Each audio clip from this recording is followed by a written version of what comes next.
بسم اللہ الرحمن الرحیم۔ قرآن مجید میں اللہ تعالیٰ نے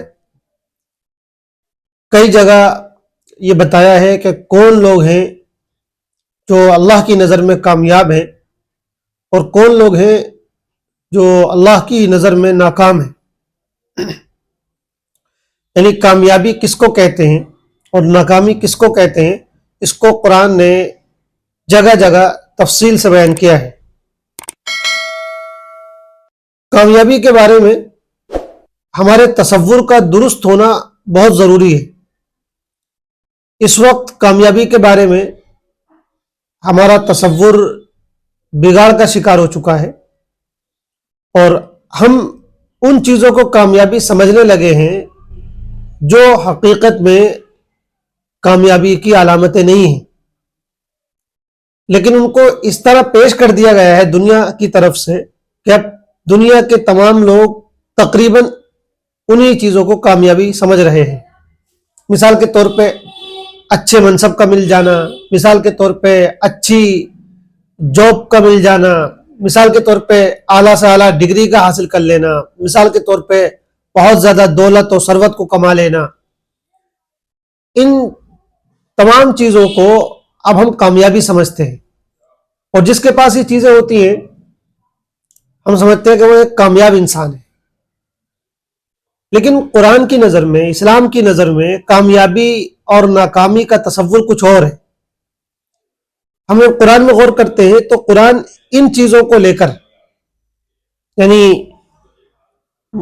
تعلیم کو لے کر، تعلیم سے مراد نہیں تعلیم میں اعلیٰ سے اعلیٰ ڈگریوں کا جو حصول ہے، یہ تعلیم کو لے کر، اسی طرح دولت کو لے کر، اسی طرح صحت کو لے کر، اور اسی طرح کاروبار وغیرہ کو لے کر، ان چیزوں کو لے کر قرآن کبھی بھی یہ فیصلہ نہیں کرتا ہے کہ جن کے پاس یہ چیزیں ہیں وہ کامیاب ہیں اور جن کے پاس یہ چیزیں نہیں ہیں وہ ناکام ہیں۔ کامیابی اور ناکامی کو قرآن ان چیزوں سے جوڑتا ہی نہیں ہے۔ کامیابی اور ناکامی کو قرآن کسی اور چیز سے جوڑتا ہے۔ ان چیزوں کی حیثیت محض ذریعے کی ہے، محض وسیلے کی ہے، محض ضروریات کی ہے۔ یہ ہماری ضرورتیں ہیں۔ ان ضرورتوں میں جتنی زیادہ ہماری سہولت ہوگی، ان کے ذریعے جتنی زیادہ ہم کو آسانی ملے گی، فیسلٹی ملے گی، اتنی زیادہ ہماری زندگی آسان ہو سکتی ہے۔ لیکن زندگی آسان ہونے کا مطلب یہ بالکل نہیں ہوتا ہے کہ زندگی کامیاب بھی ہے۔ قرآن کامیابی کسی اور چیز کو قرار دیتا ہے۔ ایک جگہ اللہ تعالیٰ ارشاد فرماتے ہیں فَمَنْ زُحْزِحَ عَنِ النَّارِ وَأُدْخِلَ الْجَنَّةَ فَقَدْ فَازَ، جس کو جہنم سے بچا لیا جائے اور جنت میں داخل کر دیا جائے تو یقیناً وہی ہے کامیاب۔ تو کامیاب صرف وہ شخص ہے جس کو جہنم سے بچا لیا جائے اور جنت میں داخل کر دیا جائے۔ اسی طرح قرآن نے ایک جگہ کہا وَالْعَصْرِ إِنَّ الْإِنسَانَ لَفِي خُسْرٍ، زمانے کی قسم، انسان تو سراسر خسارے میں ہے، سراسر ناکامی میں ہے۔ یعنی قرآن زمانے کی قسم کھا کر تمام انسانوں کو ناکام قرار دے رہا ہے، سوائے ان لوگوں کے جن کے بارے میں آگے ذکر کیا ہے، اور آگے جن کا ذکر کیا ہے ان میں بنیادی طور پر دو باتیں ہیں، ایک ایمان اور ایک عمل صالح۔ ایمان ہونا چاہیے اور عمل صالح ہونا چاہیے۔ تو قرآن کی نظر میں کامیابی کا دار و مدار اس دنیا میں ایمان کے اوپر ہے اور آخرت میں اس ایمان کے نتیجے میں جو جنت ملنے والی ہے اس کے اوپر۔ یعنی اس دنیا میں ایمان مل جائے اور انسان ایمان کو صحیح سالم لے جائے اور اس کے نتیجے میں اللہ تعالیٰ اپنے فضل سے اس کو جنت نصیب فرما دے تو گویا کہ یہ انسان کامیاب ہے۔ باقی یہ چیزیں کہ انسان نے تعلیم میں کون سی ڈگری حاصل کی، انسان کو کون سی ملازمت ملی، انسان کو کون سا عہدہ اور منصب ملا، انسان کا کاروبار کتنا ترقی کر گیا، انسان نے دولت و ثروت کے کتنے ڈھیر اکٹھے کر لیے، قرآن ان چیزوں پر توجہ ہی نہیں دیتا ہے۔ یعنی اگر یہ چیزیں کسی کے پاس ہیں تو اس کے باوجود وہ ناکام ہو سکتا ہے، اور اگر یہ چیزیں کسی کے پاس ہیں تو وہ کامیاب بھی ہو سکتا ہے۔ ان چیزوں کے ہونے یا نہ ہونے کا کامیابی اور ناکامی سے کوئی تعلق نہیں ہے۔ کامیابی اور ناکامی کا تعلق صرف اسی چیز سے جس کی طرف ہم نے شروع میں اشارہ کیا۔ اسی لیے قرآن میں اللہ تعالیٰ نے اور اس طرح حضور پاک علیہ الصلوۃ والسلام کی حدیثوں میں جو کامیاب لوگوں کا تذکرہ کیا گیا ہے اور اس طرح جو ناکام لوگوں کا تذکرہ کیا گیا ہے اس میں ہمیں ہر طرح کی مثالیں ملتی ہیں. مثال کے طور پہ بہت دولت والا، بہت علم والا، بہت صحت مند انسان اگر وہ ایمان سے محروم ہے تو قرآن کی نظر میں وہ بالکل ناکام ہے، بالکل ناکارہ ہے اور بالکل برباد ہے.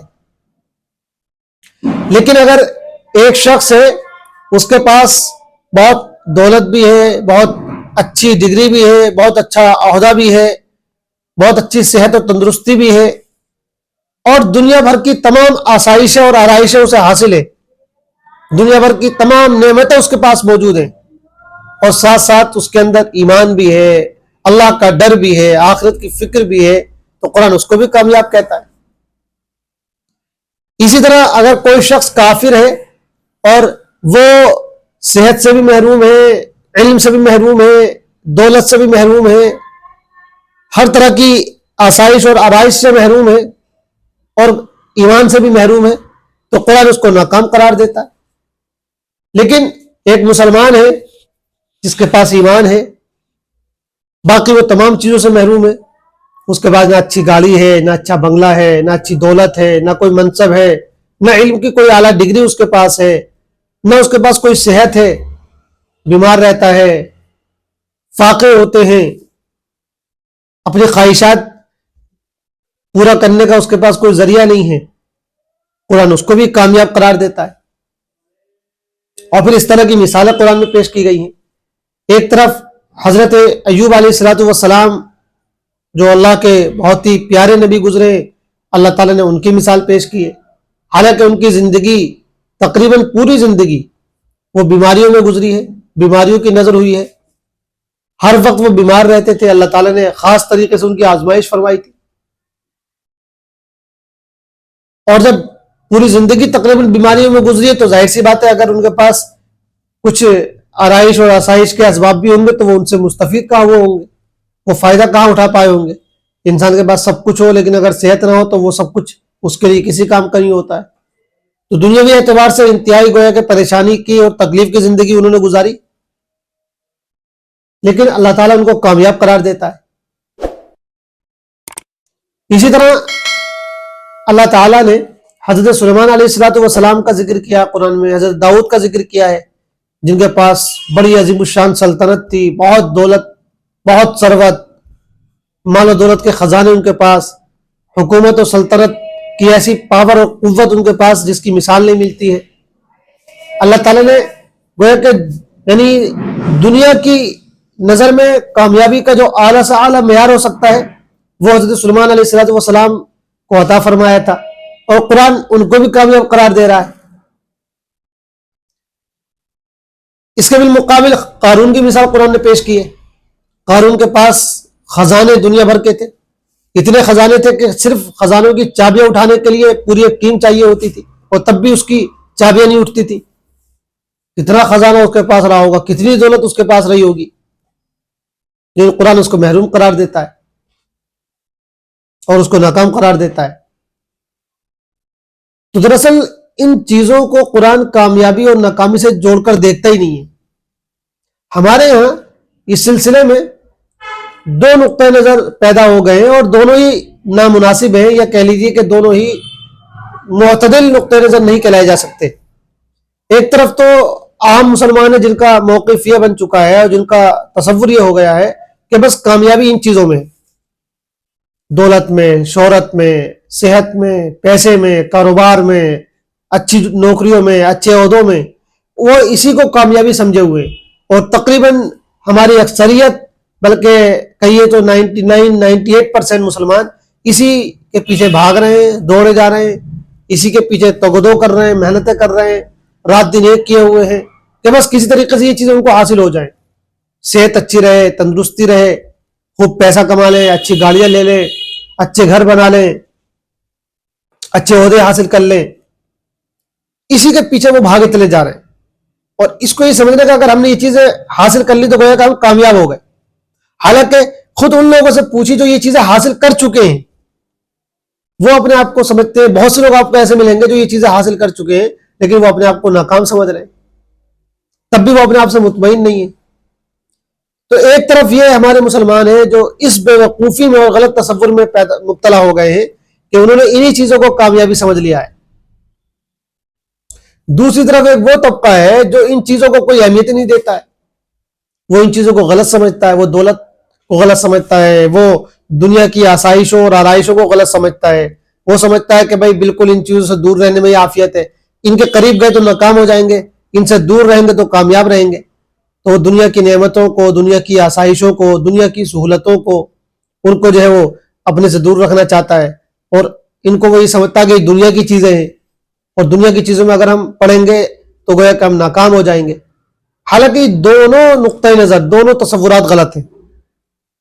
صحیح نقطۂ نظر یہ ہے کہ کامیابی کا تعلق یا ناکامی کا تعلق ان چیزوں کے ملنے نہ ملنے سے ہے ہی نہیں. آدمی ان چیزوں کے ہونے کے باوجود بھی ناکام ہو سکتا ہے اور ان چیزوں کے نہ ہونے کے باوجود بھی کامیاب ہو سکتا ہے. ایسے اس کا الٹا معاملہ بھی ہے.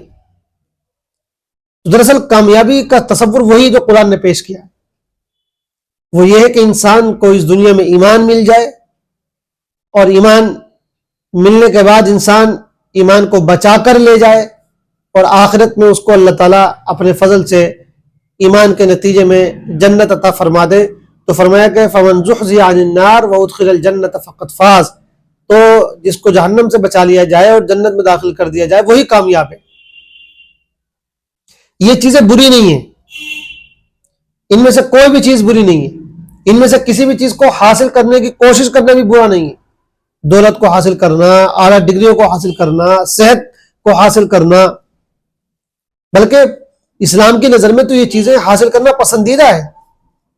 قرآن نے دولت کو اپنا فضل کہا ہے, اللہ تعالیٰ نے مال کو کئی جگہ فضل اور خیر کے الفاظ سے یاد کرایا ہے. قرآن تو ان چیزوں کو جو ہے اللہ کا فضل قرار دیتا ہے, اللہ کی طرف سے خیر قرار دیتا ہے. اسی طرح صحت تو اللہ کی بہت بڑی نعمت ہے, قرآن صحت کو اللہ کی نعمت قرار دیتا ہے. ایسے ہی دنیا کی آرائشوں اور آسائشوں کو بھی اللہ کی نعمت قرار دیا گیا ہے. حضور پاک علیہ السلام نے بہت سی حدیثوں میں اچھی سواری کا مل جانا, کشادہ گھر کا مل جانا, ان تمام چیزوں کو انسان کی سعادت اور خوشبختی کی علامت قرار دیا ہے.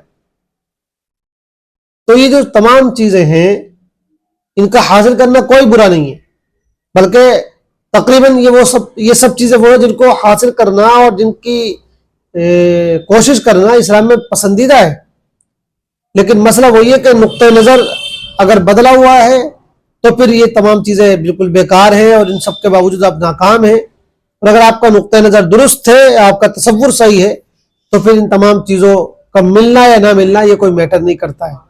اس وقت یہ بہت ضروری ہے کہ ہم کامیابی کا صحیح تصور اپنے بچوں میں, اپنی نئی نسل میں پیدا کریں.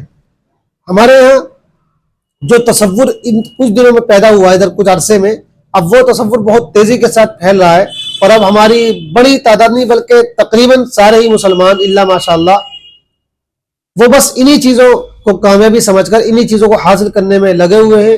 کسی کی دوڑ دھوپ کی جا رہی ہے, جس کو دیکھیے وہ بس دولت کمانے میں, شہرت حاصل کرنے میں, اور اچھی چیزوں کو حاصل کرنے میں, اچھی گاڑی حاصل کرنے میں, اچھا موبائل حاصل کرنے میں, ان تمام چیزوں کو پانے میں لگا ہوا ہے اور انہی کی کوششیں کر رہا ہے.